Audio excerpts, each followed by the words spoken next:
এই যে তোমাকে বাজার থেকে যা যা আনতে বলেছি সব মনে আছে তো?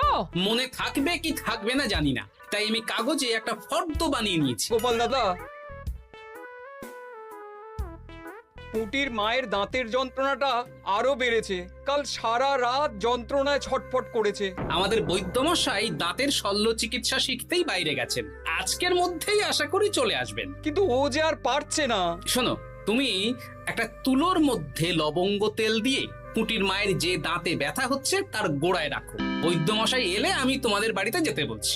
আচ্ছা গোপাল দাদা।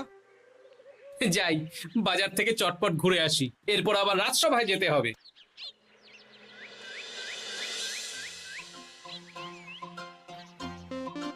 উফ, কি গরম রে বাবা, ছাতা নিয়ে বেরোলে ভালো হতো।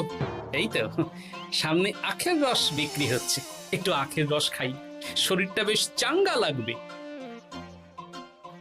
ভাই, আখের রস কত করে দিচ্ছ? 1 ভাঁড় 10 আনা গোপাল দাদা। দাও দেখি 1 ভাঁড়। আরে, এই যন্ত্রটা কিন্তু দারুণ। ওই আমাদের রাজ্যের বিজ্ঞানী মশাইয়ের অবদান।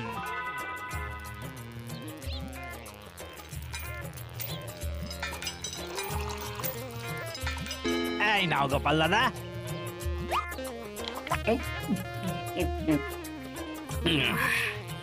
আহ, শান্তি। এই নাও ভাই, তোমার 10 আনা।